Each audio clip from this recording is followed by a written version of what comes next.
આ બધી આજની જે વાતો છે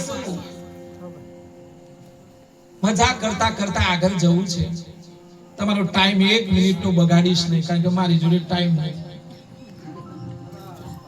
બસ તમારી 1 સેકન્ડ નહીં બગાડું બાપ, કારણ કે મને સેકન્ડે સેકન્ડે જીવતા આવડે છે અને તમારા બધાના ચહેરાએ વાંચતા આવડે છે. પણ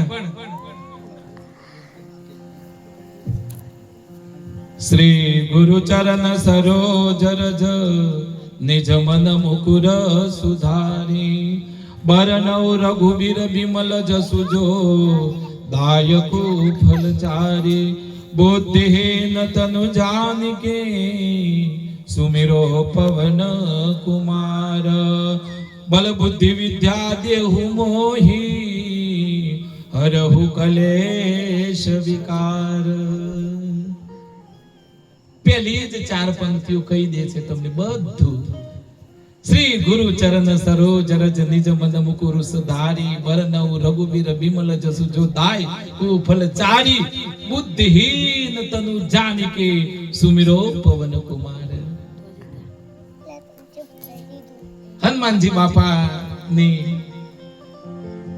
પૂનમ આવે છે બાપ. આજે તો મહાવીર જયંતી છે. આંખો બંધ કરીને બેઠેલું મારું મહાવીર મને દેખાય, પણ આ એ વીર છે બાપા, આ એ વીર છે. ઘણા બધા પરચા પૂરું છે, ઘણા બધા બાપા પરચા પૂર્યા છે, પણ મારે મુખ્ય વાત કેવી છે કે 25 વર્ષ પહેલા અહીંયા મને બાપાએ વાત કરી, રાયચંદ બાપાએ, કે 25 વર્ષ પહેલા અહીંયા મને લાગે ખાલી માત્ર એક મૂર્તિ હતી, એમ જ કહું છું. પણ અને પછી શામરભાઈ પટેલ આ મંદિરનું કઈ બાંધ્યું, એટલે અત્રે. અને મેં તો એમ પૂછ્યું કે આ મંદિર જૂનું કેટલું, એટલે બાપાએ એમ કહ્યું કે બેટા આ ઢૂંઢના પાયા રોપણીના પહેલનું મંદિર છે. કે બાપા માટે જોરદાર તાળી પાડો બાપ.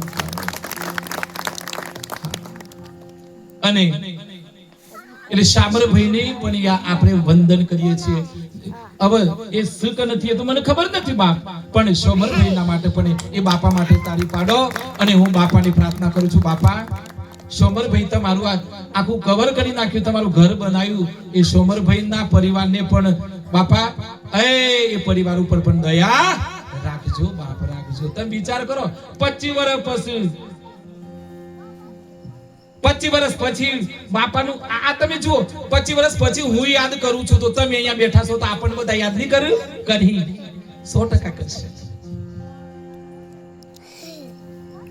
સોમપુર મારે ભજનમાં જવાનું થયું, સોમપુરમાં શામપુરમાં ભજનમાં જવાનું થયું ને મારા પ્રકાશભાઈ પ્રજાપતિ ને બધા આયા હતા, બાપાને બધાય, રાયચંદ બાપાને બધાય.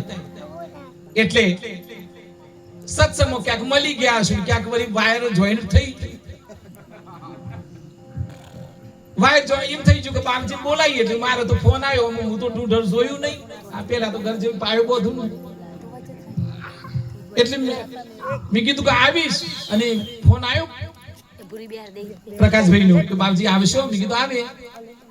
આજે તો તમને લાગે પણ પ્રોગ્રામો તો બીજા હતા, પણ મને ઢૂંઢરનો પ્રોગ્રામ આવ્યો અને બાપાએ કીધું આવવાનું જ છે, એટલે આજે તમારી વચ્ચે આખો બપોરે એક આશ્રમનું ઉદ્ઘાટન કરીને આવ્યો. 15 સંતો હતા અને મારા હાથે ત્રિકમ મારાયો અને ઉદ્ઘાટન કર્યું. તો મને લાગે છે કે હવે એ કશું ખૂટવાનું નથી, ગેરંટી મારી. પણ પાછું બપોર પછી 10 સંતો આયા, એમની બધી વિધિ કરી અને પછી પાછું બાપાને ફોન આવ્યો કે વેલા આવી જજો. એટલે પાછા વેલા બોલાવી મને તો બરોબર 2 કલાક મારું કોમ લીધું. એટલે સૌપ્રથમ તો મંદિરના પૂજારી વિજયભાઈ મહારાજ માટે તાળી પાડો. અને આપણે બધા ક્ષત્રિયના દીકરા છીએ, બધા આ ભૂદેવ છે, એટલે એમ કે છે કે આ ધરતીનો ભગવાન કોઈ હોય તો બ્રાહ્મણ છે. અને મારા બા એમ કહેતા કે બેટા કોઈ બ્રાહ્મણ આવે, કોઈ અતિથિ આવે તો ઊભા થઈને વંદન કરવા. એટલે મેં પણ વ્યાસ બાપુ તમને પણ વંદન કર્યા છે, કારણ કે મારી બાને યાદ કરીને વંદન કર્યા. અને મારી બાની તિથિ હનુમાન જયંતિના દિવસે જ છે. મારા બા ભલે વિદાય લીધી છે પણ હનુમાન જયંતિ પણ હું આજે અહીંયા ઉજવી રહ્યો છું. એટલે ફરીવાર વંદન. ઢુઢર પ્રજાપતિ સમાજ એટલે પ્રજાપતિ રામદેવ યુવક મંડળની તાળીથી વધાવો બાપ, વધાવો. આટલું બધું એમને એમ થોડું ગોઠવાઈ ગયું હોય, આપણે તો આઈન કમ્પ્લીટ બેસી ગયા હે, પણ અઠવાડિયાથી આ એમ મહેનત કરી રહ્યા છે. એટલે રામદેવ મંડળ યુવક મંડળને પણ અભિનંદન. પ્રજાપતિ મહિલા મંડળને પણ અહીંયા અત્રે ઉપસ્થિત છે, એમને પણ વંદન. અને ગાયત્રી મહિલા મંડળ જય ગુરુદેવ બાપા, એમના માટે પણ તાળી પાડો બાપ, તાળી પાડો.